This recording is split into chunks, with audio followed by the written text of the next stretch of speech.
العاشرة مساء بتوقيت أسمر. أعزائي المشاهدين في كل مكان، أسعد الله مساءكم بكل خير.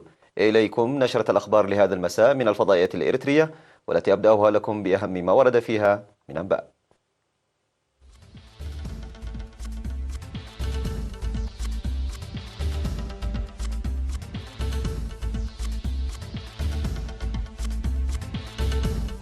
$4,600,000,000 نقفة إعالة لأسر الشهداء. سكان مصوع يساعدون أسر الشهداء ماليا. مدرسة وينا الفنية الداخلية بنقفة تخرج 162 طالبا. قوات أمريكية إضافية للشرق الأوسط ردا على التهديد الإيراني. قتلى وجرحى في زلزال بجنوب غرب الصين. وتقرير أممي يتوقع ازدياد عدد سكان الأرض. كان ذلك موجز النشرة، وإليكم الأنباء بالتفصيل يقرأها على حضراتكم نور الدين خليفة. أعلنت وزارة العمل والرعاية الاجتماعية بأن الحكومة الإريترية قدمت أكثر من 4,600,000,000 نقفة لأسر الشهداء بموجب قرارها الذي اتخذته قبل 15 عاما لتقديم إعالة شهرية لأسر الشهداء.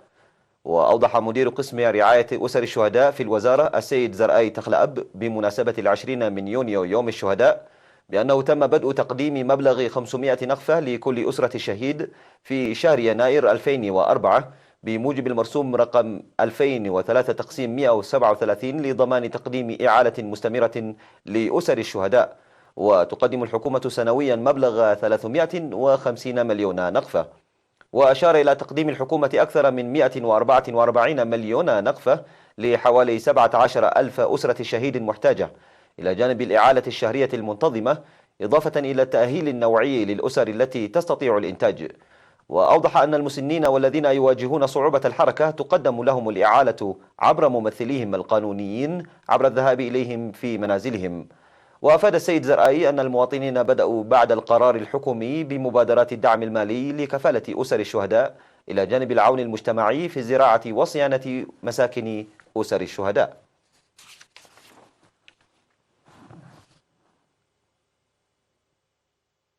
قدم سكان ضواحي 1 و2 و3 بمدينة مصوع مبلغ 162,500 نقفة ل 26 أسرة شهيد محتاجة بمعدل 6,000 نقفة لكل أسرة.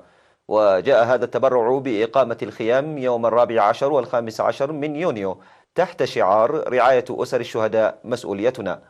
وقال مدير مدينة مصوع السيد هيلي أسفها إن كفالة أسر الشهداء بالمبادرات العملية ظل يعمل به منذ فترة طويلة بإقامة اللجان على مستوى المدينة وإدارات الضواحي. وأوضح السكان أن السلام والطمأنينة التي نعيشها حاليا هي ثمرة تضحيات الشهداء، مؤكدين مواصلة المبادرات الحسنة التي يقومون بها.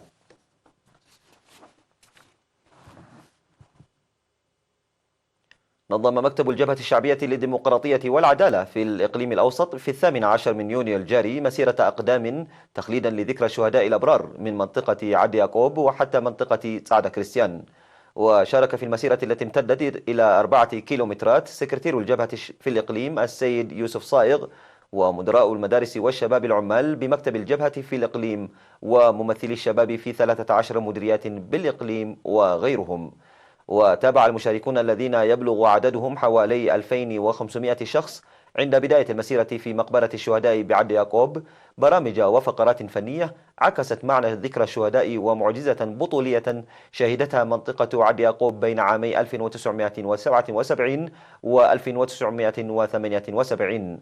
وقدم العقيد دسالي قالاي عضو وحدات جبهة تحرير إريتريا التي كانت مرابطة في تلك المناطق آنذاك توضيحا مسهبا حول معجزات المناضل والمواطن التي شهدتها المنطقة قبل 42 عاما، وكذلك كيفية تأسيس دفاعات عد يعقوب والتاريخ الشامخ الذي سطر هناك.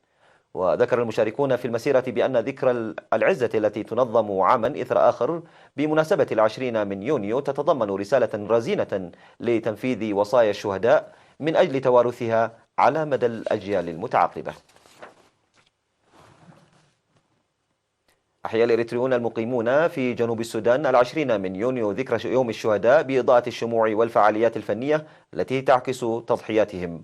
وفي المناسبة التي نظمت يوم 16 من يونيو بحضور المسؤولين في جمهورية جنوب السودان وآلاف الإريتريين، أوضح سفير إريتريا السيد يوهانس تخلا ميكيل في الكلمة التي ألقاها سبب إحياء 20 من يونيو كيوم للشهداء، وقال إن الشعب الإريتري استطاع تجاوز جميع الأوضاع الصعبة بصمود وتفان كبير لاستعداده الكبير لتنفيذ أمانة الشهداء.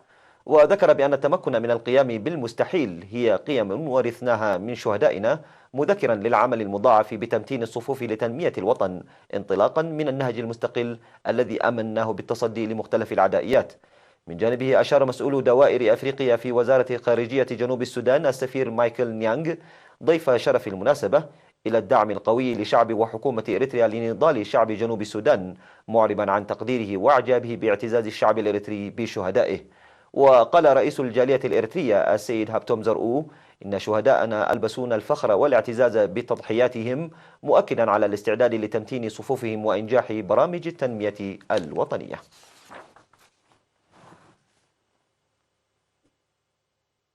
أحيا الإريتريون المقيمون في يوغندا في البرنامج الذي نظموه في 16 من يونيو ذكرى الشهداء الأبرار بإضاءة الشموع ومسيرة الأقدام. وألقى سفير إريتريا في يوغندا السيد محمد سليمان كلمة أوضح فيها أن الشعب الإريتري دفع ثمنا باهظا لنيل حريته وضمان سيادته وإرساء السلام والاستقرار، وتتميز ذكرى هذا العام باعتبارها تجري في مرحلة جديدة أتت نتاجا للاستشهاد. وقال السفير محمد أن حماية الوطن الذي جاء بالاستشهاد ويتأكد ضمان سيادته بالاستشهاد أيضا وازدهاره بالتنمية هي من وصايا الشهداء الأبرار، داعيا المواطنين لتعزيز دوره الواعي لتنفيذ ذلك. من جانبه قال المواطنون المشاركون في البرنامج إن الشهداء الأبطال دوما يسكنون في قلوبهم، مؤكدين جاهزيتهم لتنفيذ وصاياهم والعمل على مواصلة البرنامج الجاري لكفالة أسر الشهداء. في غضون ذلك نظم أعضاء وزارة الإعلام برنامج إحياء الذكرى الجليلة 20 من يونيو يوم الشهداء. وشهدت فعاليات البرنامج الذي نظم في 17 من يونيو في قاعة هاجر ميديا بالوزارة برامج وفقرات فنية وثقافية تعكس معنى الاستشهاد.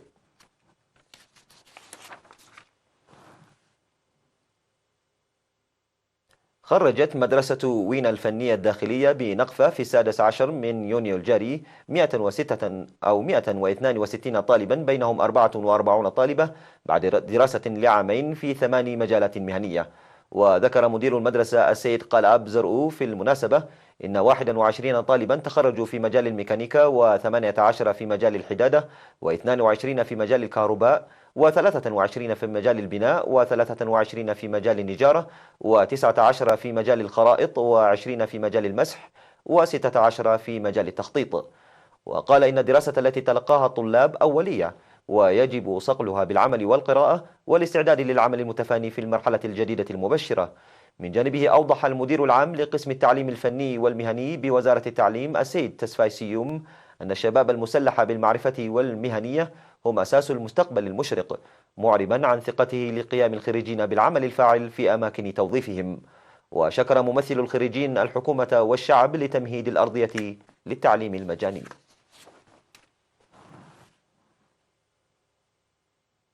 نظم مكتب وزارة الصحة في إقليم جنوب البحر الأحمر دورة تدريبية صحية ل25 من أعضائه، وتضمنت الدورة محاضرات نظرية وتطبيقية لمكافحة وعلاج الأمراض المعدية عامة ومرض الإيدز خاصة. وقال مسؤول مكتب وزارة الصحة في إقليم جنوب البحر الأحمر السيد أسفاو نجاش إن الدورة تعمل على صقل قدرات الأعضاء داعيا لتطبيقها في العمل.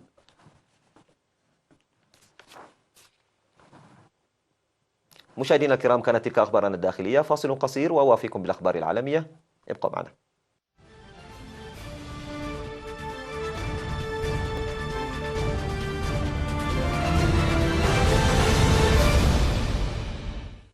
أهلا بكم.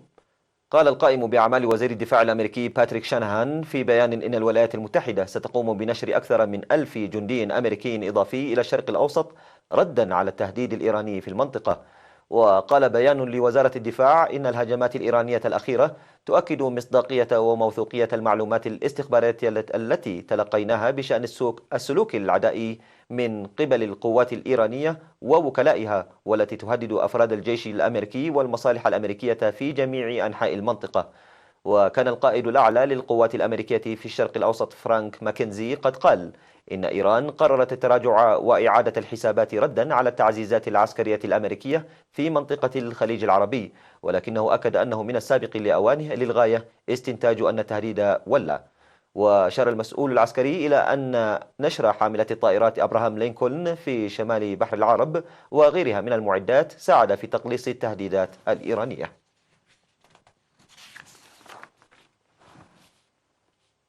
ضرب زلزال بقوة 6 درجات في إقليم سيتشوان في جنوب غرب الصين، ما أسفر عن مقتل 12 شخصا على الأقل وجرح 134 آخرين بحسب ما أفاد مسؤولون ووسائل إعلام رسمية.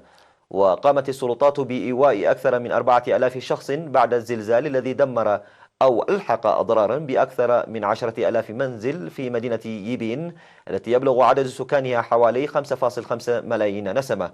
وعرض التلفزيون الوطني لقطات لرجال إنقاذ ينتشلون أحد الضحايا من أنقاض منزل. وقال مسؤولون محليون للوكالة إن الوفيات والإصابات سجلت جميعها في مقاطعتي تشانغينغ وغونشيان. وأوضحت السلطات أن أكثر من 100,000 شخص تأثروا بالزلزال. وتبعت الزلزال أكثر من 60 هزة ارتدادية كان أشدها بعد 40 دقيقة وبلغت قوتها 5.1 درجة على مقياس ريختر.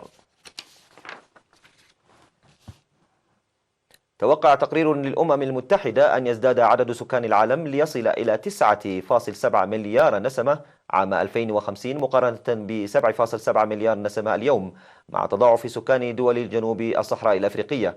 ومن المرجح أن ينمو عدد السكان إلى 11 مليارا بحلول العام 2100 وفق تقرير التوقعات السكانية العالمية الصادر عن إدارة الشؤون الاقتصادية والاجتماعية في الأمم المتحدة.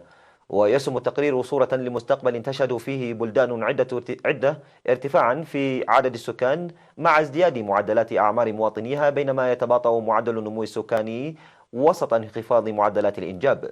ويتوقع التقرير أيضا ازدياد معدل مأمول الحياة بشكل عام، بما في ذلك في البلدان الفقيرة، حيث هو الآن أقل ب7 سنوات من المعدل العالمي.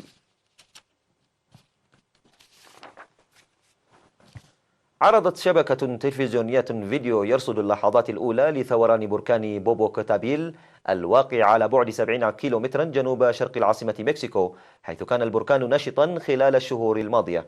وأدى ثوران بركان بوبوكاتابيل في المكسيك إلى انفجار قوي أضاء سماء المكسيك، حيث تصاعدت الحمم البركانية والصخور النارية المتوهجة والرماد البركاني إلى الأعلى. وحذرت السلطات المحلية السكان المحيطين بالمكان من الاقتراب من الجبل البركاني وأخذ الحيطة والحذر. وكان البركان قد ثار أكثر من مرة في الفترة الأخيرة، آخرها في شهر مارس الماضي.